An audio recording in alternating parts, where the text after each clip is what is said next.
100% 정확하게 제가 나온다고 해버린 거예요. 나왔어. 댓글에 선생님 검찰 조사 받으셔야 되겠는데요. 아니 나도 그럴 줄 몰랐어. 나도 뭐야 이게 나와버린 거야. 절대로 저는 시험지 유출이 아닙니다. 큰별쌤 최태성 선생님을 모시겠습니다. 네, 안녕하세요. 큰별쌤 최태성입니다. 만나 반갑습니다. 네. 네, 여기 지금 사람들이 많이 있어요. 네, 철저한 거리두기 하면서 지금 하고 있습니다. 제가 사실은 이 보라쇼, 교보문고의 보라쇼 너무 좋아합니다. 너무 좋아합니다. 그 이유가 있어요. 전 사실 이제 강의를 하러 오는 입장이기 때문에 전 전국을 다니면서 이 강연을 하거든요. 근데 참 워낙 많이 하다 보니까 한 번 딱 강연을 가면 딱 느낌이 와요. 이 강연을 어떻게 준비했는가 라는 게 그냥 느껴지거든요. 단언컨대 제가 전국을 다니면서 느꼈던 그 강연 그 프로세스 중에서 가장 완벽하게 디테일이 살아있는 강연 1등은 바로 교보문고 보라쇼입니다. 네. 좋구나. 아니, 진짜 빈말로 하는 게 아니라 진짜예요. 예, 정말 그 강연을 정성껏 준비하시는 게 제가 느껴집니다. 어쨌건 그 보라쇼에서 벌써 제가 4번째 인연을 맺는 이유는 바로 그러한 이유가 있기 때문에 제가 오는 게 아닌가라는 생각이 듭니다. 사실 저는 굉장히 비쌉니다. 그런데 보라쇼는 재능 기부, 거의 재능 기부로 제가 오고 있는데 그런 이유가 뭘까? 그 이유는 바로 좋아요. 이 보라쇼가 워낙 좋아요. 그리고 또 이 보라쇼를 보고 계신 독자층이 굉장히 고급지다. 이렇게 볼 수 있겠습니다. 그래서 좋아요. 오늘도 한번 지금 설레는 마음으로 이 보라지님들과 한번 이야기를 나눠보도록 하겠습니다. 아마 이 보라지님들 중에서는 또 우리 식구들, 별님들도 분명히 계실 거라고 저는 믿습니다. 자, 오늘 제가 1부는요, 요즘 너무 핫하죠? 대한민국에서 가장 핫한 시험이라고 하는 바로 한국사 능력 검정 시험. 이것이 알고 싶다. 이 부분에 대해 제가 한번 쫙 설명을 좀 드리는 시간을 가져보도록 하겠습니다. 2021년 1월 11일이었습니다. 우리는 이제 그 시간이 지나서 111 사태라고 규정을 짓고 있습니다. 도대체 무슨 일이길래 111 사태였을까? 공교롭게도 1월 11일이었기 때문에 111 사태라고 하는데 난리가 났었죠. 한국사 능력검정시험 접수를 해야 되는 날이었는데요. 모든 서버가 다 다운이 되어버렸습니다. 저희도 저희 연구소에서도 시험을 봐야 돼요. 왜냐하면 저희는 시험을 보고 나서 바로 끝나자마자 가답안을 저희가 공개를 하고 있기 때문에 시험을 봐야만 그게 가능하거든요. 접속이 안 돼요. 1시부터 접속을 시작했는데 접속이 안 돼요. 계속 클릭 F5인가요? 그죠? F5 계속 눌러야 되는데 안 돼요. 겨우 들어간 게 언제였냐면 4시간이 지난 5시쯤 드디어 들어갈 수가 있었습니다. 그런데 이게 웬일? 아시잖아요. 그렇게 들어가면 자리가 없다는 거. 역시 모두 다 마감인 거예요. 그때 당시에 남았던 지역이 딱 한 군데가 있었습니다. 바로 강원도. 순간 번뜩 있는 게 뭐냐면 이것조차 놓치면 우리 시험 못 보겠다 라는 판단이 들어서 연구소 선생님한테 바로 강원도 접수하라 라고 해가지고 강원도를 접수했는데 하자마자 5분 뒤에 강원도도 마감. 이 살 떨리는 순간 결국 이번 그 시험에서는요, 서울에서 사시는 분이 제주도에 가서 시험을 보시기도 했고요. 어떤 분은 이런 수강도 있었어요. 부부가 함께 한국사 능력검정 시험을 보고 싶으셨나 봐. 그분들이 찾았던 곳 어디였냐면 부천이었대요. 근데 부인은, 그러니까 아내분은 강원도로 가시고 또 남편분은 전라도로 가시고. 진짜 이게 여러분들 이게 실합니까? 이게 믿겨지십니까? 도대체 한국사 능력검정 시험은 무엇이길래 이런 일이 벌어지고 있는 건지 일단 좀 간략하게 설명을 좀 드리도록 하겠습니다. 여러분들 대한민국에서 가장 많은 응시생이 보는 시험, 이제까지 그 시험은 바로 대학 수학 능력 시험이었습니다. 우리는 뭐 잘 알고 있듯이 수능이라고 하죠. 작년에 대수능 시험이 49만 명이 응시를 했습니다. 늘 1등이었습니다. 그런데 작년부터 순위가 바뀌었습니다. 수능보다 더 많은 응시생이 보는 시험이 생겼으니 그 시험이 바로 한국사 능력 검정 시험입니다. 50만이 넘습니다. 이게 말이 됩니까? 어마어마한 시험이 된 거예요. 자, 그럼 왜 이렇게 사람들이 한국사 능력 검정 시험을 보는 것일까? 이유가 있습니다. 첫 번째, 기본적으로 대한민국에서 공공 분야에서 무언가 취업을 하고 싶다, 일을 하고 싶다. 공공 분야라고 한다면 공무원도 있겠고, 그 다음에 공사도 있겠고, 그 다음에 군인, 직업군인 이쪽, 경찰관, 소방관, 할 것 없이 하여튼 공공의 영역, 교사도 마찬가지고요. 이런 공공의 영역 모든 영역에서 취업을 하고 싶으면 무조건 한국사 능력 검정 시험 자격증이 있어야만 그 공공 분야 시험을 볼 수가 있습니다. 그러니까 이 한능검은 이제 생존 시험이 돼버린 거예요. 저도 이제 유튜브 채널 최태성 1TV, 2TV를 운영하고 있는데 거기 이제 분석할 수 있잖아요. 제 강의를 듣는 사람들의 그 연령대가 나옵니다. 분석이 나오는데 20대와 30대가 압도적이에요. 우리 젊은 청춘들이 이렇게 취업을 위해서 한국사 능력 검정 시험을 준비하고 있구나라는 생각이 들었습니다. 사실 이 한능검 시험을 초창기에 준비할 때 제가 국편위 분들하고 국사편찬위원회 분들하고 이야기를 많이 나눴는데 그때는 정말 소박했어요. 정말 이 대한민국에서 참 인기 없는 한국사, 그 당시 누가 이런 시험을 봐요? 막 이랬거든요. 여기에 그냥 10,000명만이라도 좀 응시했으면 좋겠다라는 어떤 그런 소박한 꿈이 있었는데 이게 웬일? 네, 이제는 서버가 다운될 정도 됐습니다. 여러분들 국사편찬위원회 가시면 재밌어요.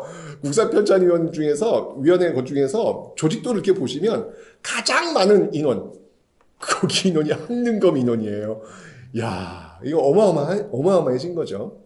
그렇기 때문에 이 공적 업무에 들어가시려는 분들에게 이 한능검은 필수이기 때문에 준비를 하신다라는 것을 기억하시면 되겠습니다. 정말 열기가 뜨거워요. 제가 한국사 능력검정 시험 보는 날 그 전날 그 전야제라는 걸 합니다. 한능검 전야제를 하는데요. 저번 시험이었나요? 제가 거의 작두를 탔습니다. 네, 작두를. 그 한 2시간 합니다, 제가. 밤 10시부터 최태성 1TV에서 제가 하는데 동시 접속자 수가 몇 명이었냐면 저도 너무 당황스러워가지고 동시 접속자 수, 동접자 수가요, 무려 32,000명. 야, 여러분들, 32,000명이 내 앞에 있는 거야. 와, 그리고 그 그래프 분석이 들어갔는데 대부분이 이제 이 영상 그래프는요, 초반부에 쭉 올라갔다가 쭉 빠져요. 그런데 이 전야제 그래프는요, 한번 올라가서 쭉 가요. 끝날 때까지. 아무도 나가지 않았다는 이야기야. 와, 그러니까 뭔가 이 집단 군무의 모습이라고 할까? 그 32,000명이 그냥 내가 좀 두렵더라고. 근데 이 정도일 줄은 몰랐는데 너무 무서운 거야. 이 댓글창은 아예 안 보여요. 그냥 피릭피릭 넘어가기 때문에 그냥 댓글창은 의미가 없어요.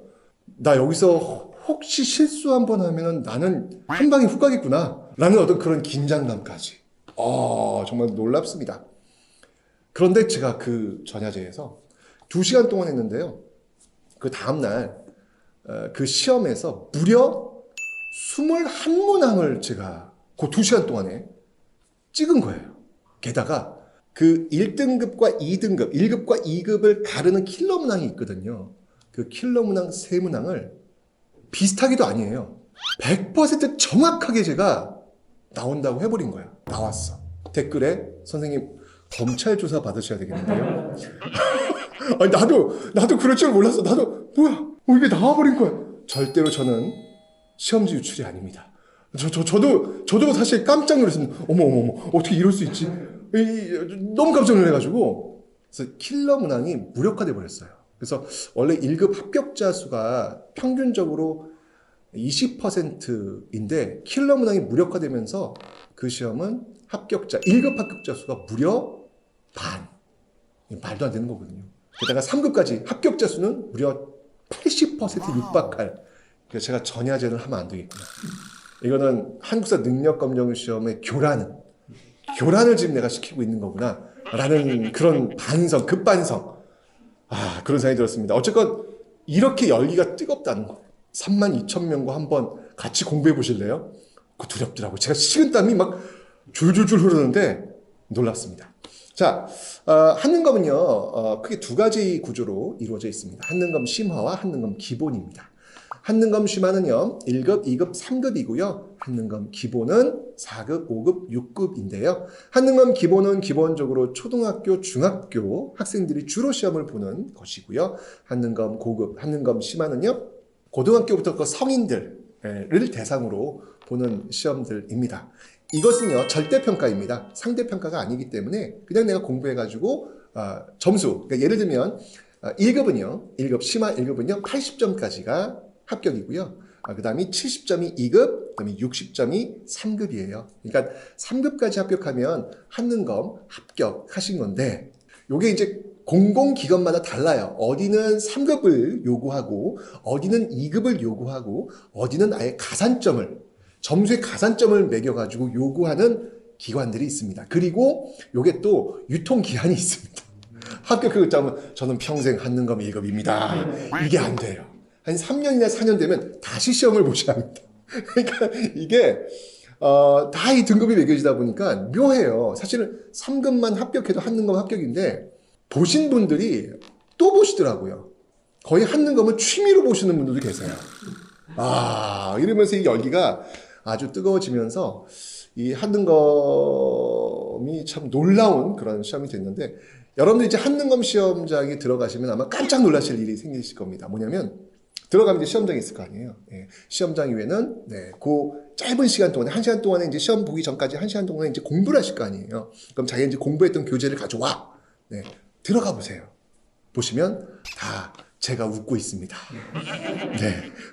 여기도 최태성이고 저기도 최태성이고 아주 민망한 장면이 보여지게 됩니다. 어쨌건 덕분에 이렇게 한국사 능력검정 시험 일타강사라는 표현 별로 제가 좋아하지는 않는데 본의 아니게 그렇게 되어 있습니다. 어쨌건 여러분들한테 저희 강의는 다 무료니까요. 무료로 이렇게 공부할 수 있는 어떤 그런 기회를 제가 드리고 있습니다. 그런데 이 한능검은요, 아직 공무원 시험 9급은 한국사를 봐요. 7급은 이제 한능검으로 대체가 되고 있고, 9급도 이제 대체가 될 예정인데, 차이가 있어요. 공무원 시험은요, 이게 변별을 해야 되잖아요. 그 공무원을 뽑아야 되는 거기 때문에. 그래서 문제가 아주 지저분해요. 문제가 정말 교육적이지 않아요. 전 감히 이렇게 이거 편집하지 마세요. 제가 책임집니다. 염려하지 마세요. 진짜 그래요. 제가 역사 교육하는 입장에서 이거는 너무 비교육적이다. 이렇게까지 공부를 해야 되는 건가? 역사에서는 저는 항상 역사는 사람을 만나는 인문학이라고 이야기하는 사람인데, 인문학의 향기는 전혀 없고, 오로지 변별을 하기 위한 그런 독한 기운만 남아있는 그런 뼈대만 있는 그런 문제들이 대부분이에요. 근데 한능검은 그렇지 않아요. 유쾌해요. 문제들이 재미있어요. 그래서 한능검과 공무원 한국사의 시험은 좀 다르다라는 말씀을 드리고, 그 다음에 이 한능검과 수능 한국사의 차이도 있습니다. 수능 한국사는요, 좋아요. 문제 좋은데 난이도가 좀 쉬워요. 그래서 수능 한국사는 한능검 기본에 해당하는 그런 문제의 난이도입니다. 그래서 부모님들이 초등학교, 중학교 때 한국사를 이미 끝내야 되겠다. 고등학교 올라가서 한국사 공부할 시간 없다. 국어, 영어, 수학 해야 되니까. 그래서 한능검을 준비를 하시는 거예요. 그래서 여기 이제 뭐 기본만 돼도, 뭐 수능에서 무조건 만점 아니면은 1등급이 나오기 때문에 성인들은 취업을 위해서 공부하고 또 초, 중, 고 학생들은 또 수능을 위해서 한능검을 준비하는 이런 어떤 그런 구조가 되어 있다라는 말씀을 드리겠습니다. 자, 이렇게 해서 제가 한능검에 대한 좀 간략한 설명을 드렸습니다. 여러분들 한국사 능력검정 시험에 관심이 있으시다면 한번 도전해 보시라. 취미로 한번 보시는 것도 좋아요. 왜냐하면 국가가 인정해주는 자격증이 많지 않아요. 사설 어떤 이런 자격증들은 많이 있는데 국가가 인정해주는 건 많지 않은데 항사 능력검정시험은 대한민국이 인정하는 자격증이 나오지 않습니까? 한번 가져보실 만하다라는 말씀을 드리겠습니다. 자, 그렇다면 이제 어떻게 공부를 해야 되느냐? 한국사 능력검정시험 과연 공부는 어떻게 해야 되느냐라는 말씀을 제가 좀 드리도록 하겠습니다. 오늘은 제가 이 책을 가지고 제가 한번 좀 설명을 좀 드려볼까 합니다. 이 책은요, 여러분들 그 최태성 1TV에 정말 어마어마하게 지금 버전 2개가 올라가는데 한 강의당 합치면 조회수가 뭐 이미 50만이 넘고요. 뭐 조만간 아마 올해 아마 조회수가 뭐 각 강의당 한 100만은 뭐 바로 넘어갈 것 같더라고요. 그러니까 워낙 많으신 분들이 듣는 그런 강의인데 그 강의를 그대로 글로 옮겨낸 책이라고 보시면 되겠습니다. 사실 공부는요, 이게 저는 영상으로 이렇게 흘러가는 내용들은요, 머릿속에 잘 안 남아요, 사실은요. 너무 빠르죠. 게다가 무슨 배속 기능이 있더라고. 그러니까 이게 사석에서 저를 만나면요, 어머, 선생님 말이 이렇게 느렸어요? 그러는 거예요. 제 말이 느립니까? 제 말이 그렇게 느린 편 아니에요. 제가 이게 서울 출신이라서 말이 나름대로 좀 빠른 편인데 제 강의를 늘 1.5배속으로 들으시는 거예요. 그러니까 제가 이렇게 얘기하니까 어머 선생님 말이 이렇게 느려요? 라는 이야기를 하는 거라. 근데 저는 그렇게 빠르게 듣는 게 이게 그러니까 강의를 이렇게 빠르게 들으니까 끝나고 나서는 선생님 듣기 들었는데 제가 뭘 들었는지 기억이 안 나네요. 이런 일이 나올 수밖에 없죠. 그러니까 모르겠어요. 요즘은 영상 세대라서 그러신지 모르겠지만 저는 아직까지 전 텍스트 세대입니다. 텍스트 세대라서 저는 머릿속에 좀 진득이 저장을 하려면 그래도 텍스트. 내가 이거 보고 줄도 좀 치고 내가 놓쳤던 거 동그라미도 치고 그러면서 공부를 좀 조근조근 씹으면서 소화해내는 것이 저는 좀 공부에 좀 맥을 짚는 게 아닐까라는 생각이 들어서 제가 그래서 이 텍스트 책을 낸 거예요. 왜냐하면 영상으로 이렇게 준비하시는 분들에게도 이걸 보시면 놓쳤던 부분들을 좀 이걸 보면서 다시 한번 복귀할 수 있잖아요. 그죠? 제가 그래서 이 텍스트로 책을 냈는데 이 책을 갖고 한번 제가 설명을 좀 드려보도록 하겠습니다.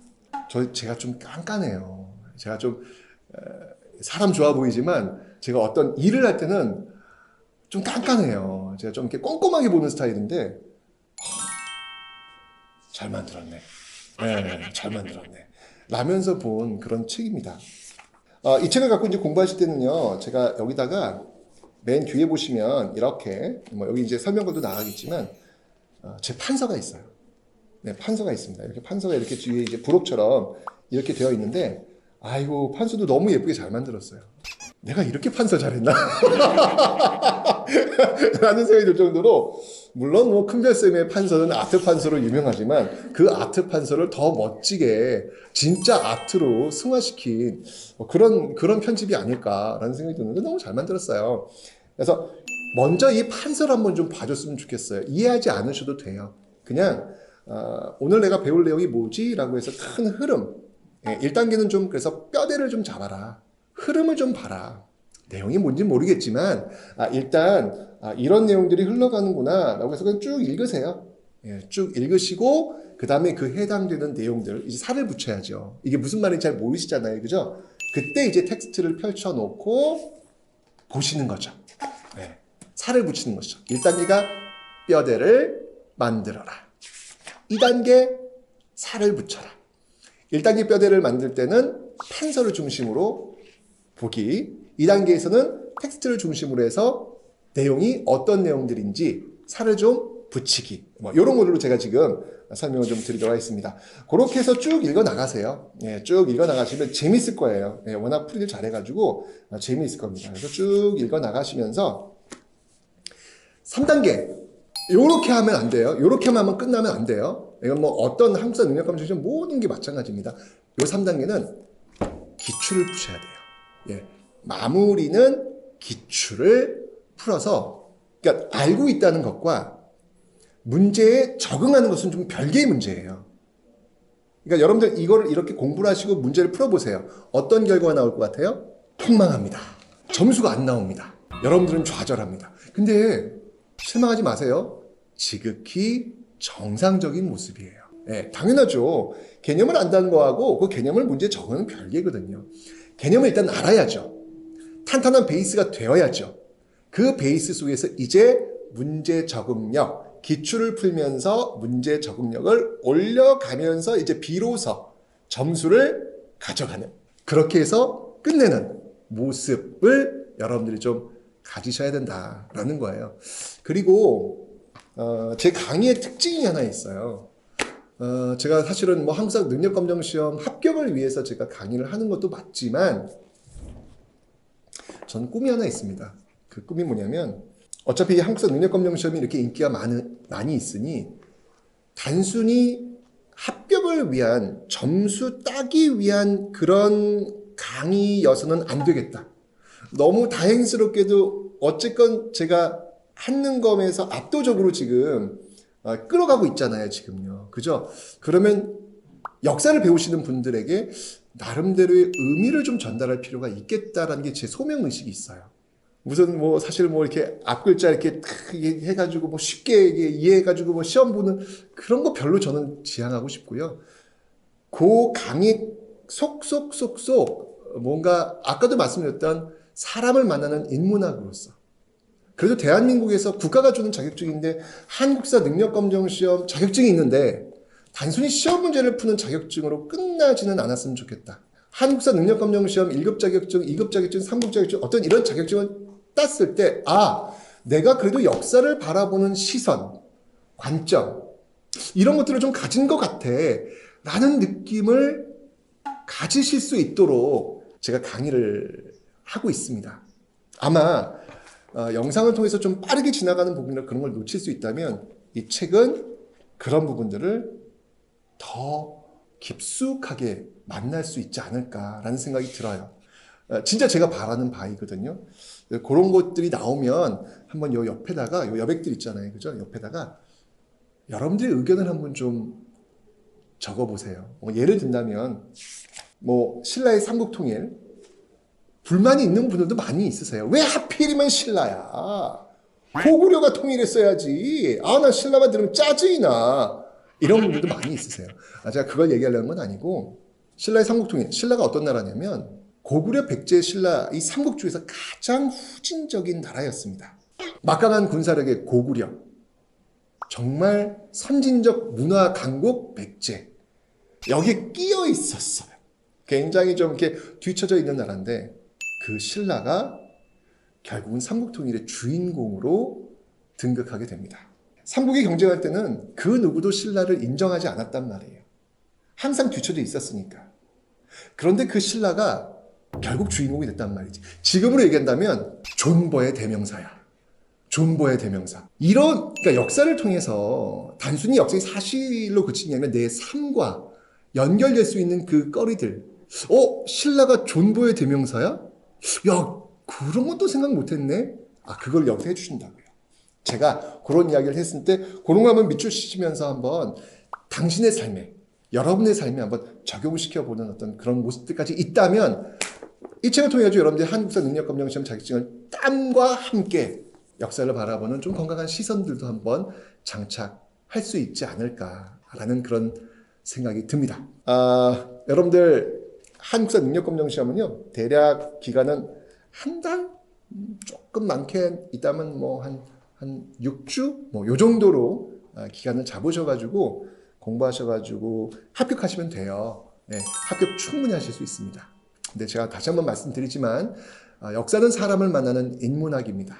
근데 제 강의가 인문학 강의는 아니잖아요. 어쨌건 합격을 위한 한능검 강의 맞습니다. 하지만 그 안에 어떻게든 사람을 만나는 인문학으로서의 역사를 조금이라도 맛볼 수 있도록 그 공간들을 제가 구석구석 정말 정성껏 만들어 놨습니다. 그런 부분들을 한번 좀 접하시면서 단순히 역사가 시험 문제를 풀기 위한 그런 과목이 아니라 바로 나의 삶, 자신의 삶에 건강한 자극을 줄 수 있는 그런 시간이 되시기를 간절히 소망합니다. 여러분들 매년 50만 이상이 보는 한국사 능력검정 시험 한번 도전해 보시죠.